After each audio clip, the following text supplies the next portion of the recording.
Salut! Alors, dans ma capsule aujourd'hui, j'aimerais te parler de stress. Est-ce que tu crois que les élèves de première, deuxième année sont confrontés à vivre différents stress dans leur vie? Alors moi, je viens de terminer des activités avec 3 classes de première, deuxième année, puis on a eu du plaisir, en fait, à s'observer. Moi, avec la météo intérieure, c'est vraiment ça, c'est de donner la possibilité à des jeunes de s'observer. C'est rare que je donne des réponses, tu sais, je les amène à réfléchir, à retourner le regard vers eux, devenir attentifs, en fait, à leur corps, puis aussi apprendre à se donner des soins, c'est-à-dire augmenter ses ressources intérieures. Alors, comment j'amène ça, ce sujet-là? Je leur demande, tu sais, s'ils ressentent à l'intérieur d'eux une différence entre le lundi et le vendredi. Hein? Alors, est-ce que tu ressens une différence, toi, si je te posais la question entre lundi et vendredi dans ton corps? Bien, moi, lundi, je peux t'avouer que je suis pas mal au ralenti le lundi. J'ai l'impression que je suis plus fatiguée, que je démarre la semaine. Puis on dirait que le vendredi, tiens, j'ai plus d'énergie parce que là, je sais que le vendredi soir, ça va être plus cool. Le samedi, le dimanche est là, j'ai plus de temps. Donc, on dirait qu'on le sait que le lundi, on est comme ça, notre énergie est comme ça, puis le vendredi, elle est différente.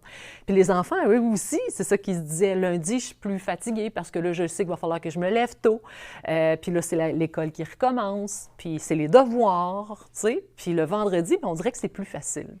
Alors là, suite à ça, parce que là, le but, c'est de les aider à retourner le regard vers eux, mais aussi prendre conscience qu'ils sont capables de faire de l'introspection, ça veut dire de s'observer. Même si ce n'est pas en train de se passer maintenant, mais ça se passe, tu sais, tous les semaines. Donc, je suis capable de l'observer puis de faire, OK, une synthèse que lundi, souvent, je me sens de même, puis vendredi. Ensuite de ça, je leur demande, comment tu fais pour ressentir le stress dans ton corps? Parce que si tu es capable de me dire que le lundi, tu te sens comme ça, puis le vendredi, tu te sens comme ça, bien, est-ce que ça se peut parfois que tu vis du stress dans ta vie?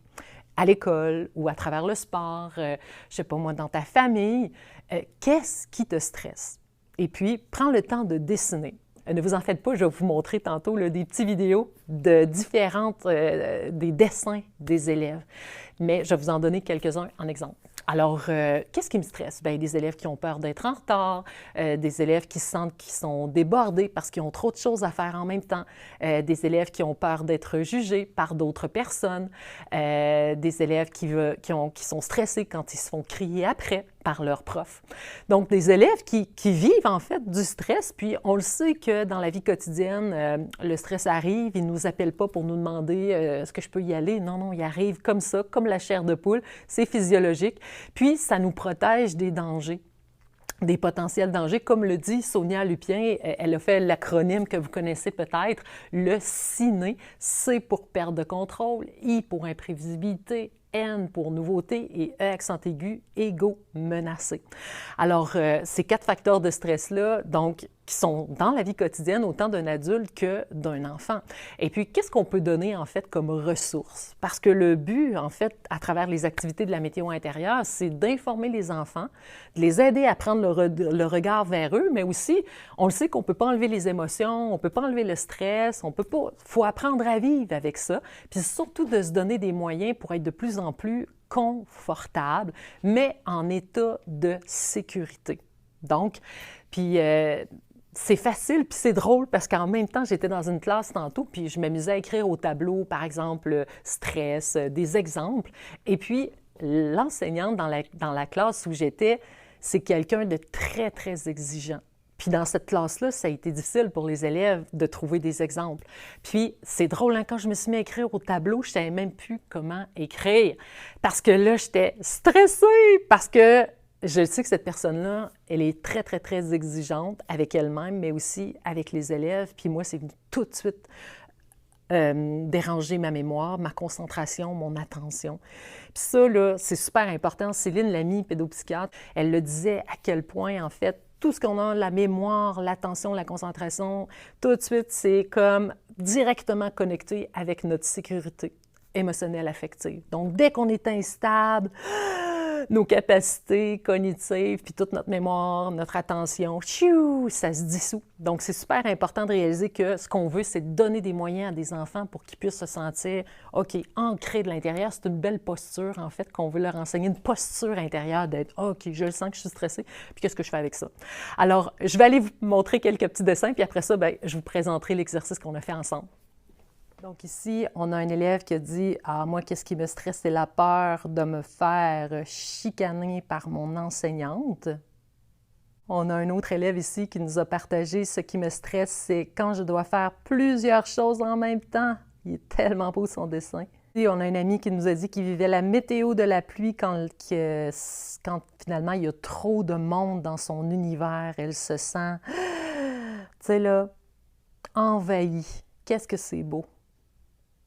Alors ici, ce qui me stresse, c'est de ne pas réussir. C'est drôle, elle a marqué de ne pas pleurer, ne pas se fâcher. Très intéressant. Et un autre ici, je suis stressée quand mon papa se fâche. Et ça lui fait vivre de la peur. Ce que je viens de vous partager, c'est la réalité, en fait, des enfants, mais on voit trop souvent de la violence, en fait. On voit trop souvent de la violence, oui, verbale, parfois physique. Aujourd'hui, j'ai eu un cas, en fait, d'un enfant qui a parlé à quel point aussi il avait peur parce qu'il vivait de la violence physique. Et puis, on voit beaucoup aussi les enfants stressés par l'heure, stressés par « il faut que je me dépêche ».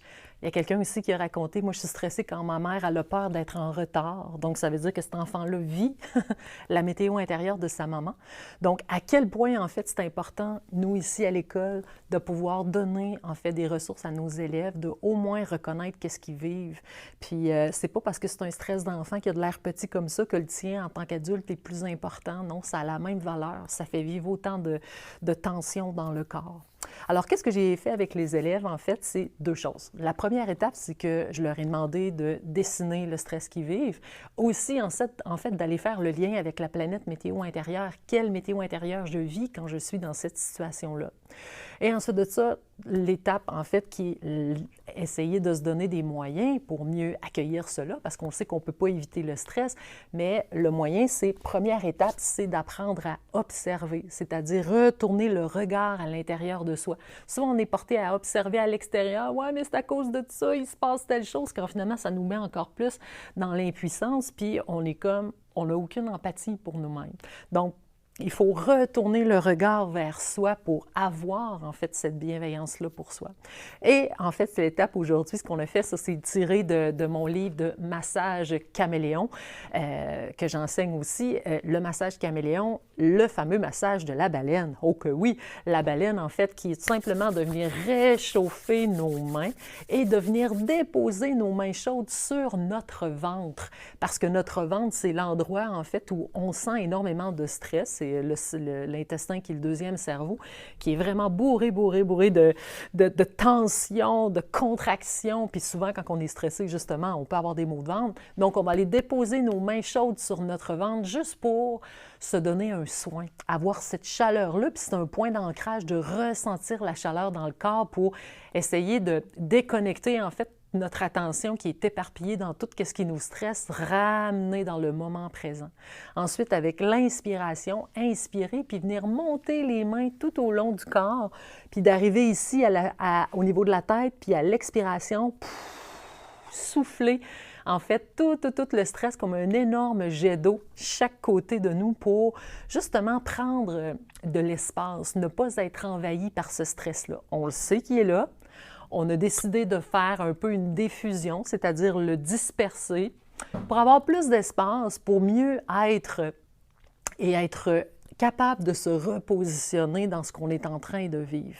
Donc ça, c'est vraiment, tu sais, comme de se donner, en fait, du pouvoir et de s'ancrer personnellement dans « OK, je sais que je suis stressée, je sais que je vis la météo, par exemple, du vent mélangé avec du froid puis de la pluie, c'est OK. Maintenant, je dois retourner le regard vers moi. Ça veut dire que je me suis observée. Puis deuxième étape, je vais réchauffer mes mains pour devenir, en fait, mon propre parent, me donner la chaleur d'un petit enfant, par exemple, qui était par exemple, en train de pleurer quand il était bébé, puis l'enfant, il avait besoin de chaleur, il avait besoin de présence, mais moi aussi, là, en tant que, si j'ai 7-8 ans, je peux me donner cette présence-là à moi. Puis la chaleur, c'est une des choses qui amène le réconfort. Donc, déposer les mains chaudes sur le ventre. Ensuite, juste inspirer en montant tranquillement tout ce stress-là qu'on a dans le ventre. Et quand on a terminé notre inspiration, à l'expiration, on va venir éjecter tout ce jet de stress comme le jet d'eau de la baleine chaque côté de nous. On va faire ça au moins 3 fois, puis il faut sentir qu'on prend de l'espace. On prend de l'espace pour respirer dans ce qui est en train d'arriver et non vouloir tasser ça en disant non, pense pas. Non. Mais non, tu sais, voyons donc, je suis en train de vivre ça, je le ressens dans moi, mais avant, là, je vais m'ancrer puis je vais me donner des soins.